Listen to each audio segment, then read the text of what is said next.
Thanks. Good evening, everyone. Rochelle Spector married Phil Spector in September of 2006 while he was out on bail. She was by his side for both of his trials and now lives alone in his LA mansion, fighting to prove her husband's innocence while focusing on his appeal. But very few people other than Rochelle Spector believe her husband played no part in the gun death of Lana Clarkson. It's called the Pyrenees Castle, built in 1925 and purchased in 1998 by legendary music producer and now convicted killer Phil Spector. In many ways, the mansion is the backdrop to what sounds like a script for a Hollywood movie. The forgotten eccentric millionaire living alone on a hilltop in a castle above Los Angeles. The castle, like the man, forgotten by time. Forgotten, that is, until one night in February 2003. Legendary record producer Phil Spector was arrested after police found a woman free on $1 million bond. On that tragic night, police arrived at the Alhambra mansion owned by Spector and found the body of 40-year-old actress Lana Clarkson, who had injuries consistent with a gun being placed in her mouth and fired. This is the place where the body of Lana Clarkson was found. Now, the defense maintains that it was an accidental suicide. However, the prosecution and the second jury didn't agree. Spector has maintained all along that Clarkson's death was a tragic accident. Did your husband, Phil Spector, kill Lana Clarkson in this home that night? Absolutely not. 69-year-old Phil Spector is married to 28-year-old Rochelle Spector, whom he met after the death of Clarkson while he was out on $1 million bail. He thinks this has been a travesty of justice, a grave miscarriage of justice, and he's very upset and disappointed with this system. Throughout the two trials, Spector's young wife has maintained his innocence. She believes that the lack of physical evidence proves that Clarkson died by her own hand and not the hand of her husband. Okay, his DNA was nowhere on that gun. They swabbed it in 7 different places, bloody, non-bloody areas. He had no fingerprints on that gun whatsoever. He had no gunshot residue on him at all. And he was wearing white. Where was the blood? Oh, wait a minute. That's right, there was. Oh, a one blood spatter right here. If you're holding a gun in a normal shooting position, how does blood go whoop? It doesn't travel corners.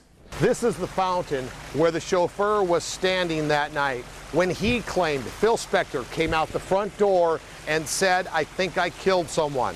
When I was a little girl. Phil Spector's Wall of Sound became famous in the 1960s with hits like Tina Turner's River Deep, Mountain High, the Ronettes' Be My Baby, and the Righteous Brothers' You've Lost That Lovin' Feeling.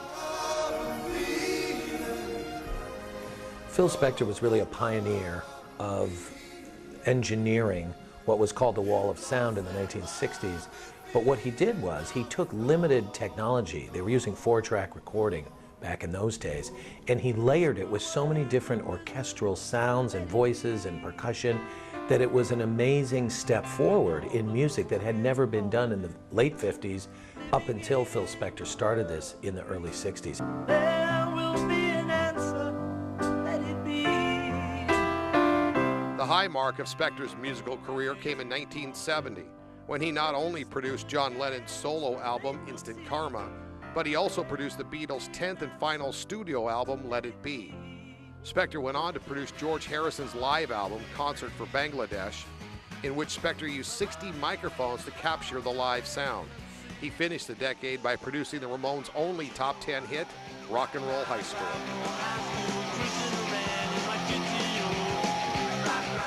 But rumors of erratic behavior and a love of guns began to surface. He wasn't the most friendly guy I've ever met. He tried to be friends, but then he had a guns on him, and he wouldn't let me out of his house for a couple days. He wouldn't let. And then if he said if you want to play his pinball machine, he'd let you play it for a minute, and then he'd say, "Okay, everybody to another room." And I never met anyone like him. He is a larger-than-life character and someone that is truly unforgettable and had a lot of wild antics going on through these years that he produced this incredible music. However, it's important, I think, to mention on his behalf that like a lot of the tabloid stories we have today, a lot of these antics about Phil Spector were greatly exaggerated and passed on as folklore because they were great stories. Phil Spector has described himself as, quote, relatively insane. But Rochelle Spector claims most of what we know about the iconic music producer is simply untrue. We're talking about alleged, supposed stories that happened, or people say that happened, and it's just like a folk tale. I mean, you tell one person, and by the time it gets to the 10th person, it's a completely different story. And a lot of the stories that were spoken about with regard to my husband were proven that they didn't even happen or exist. There's been the assumption that Rochelle, 40 years Spector's junior, was nothing more than a gold-digging cocktail waitress grasping onto a rich eccentric in order to empty his bank accounts while he rots in jail. Rochelle Spector laughs at that notion.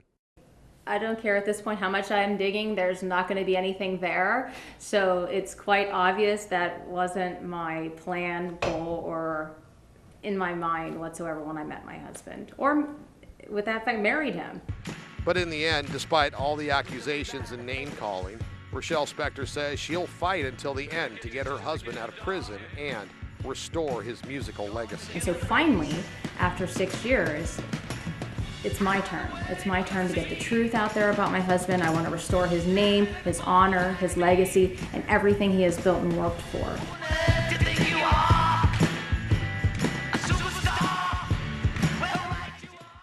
Phil Spector is not eligible for parole until 2028.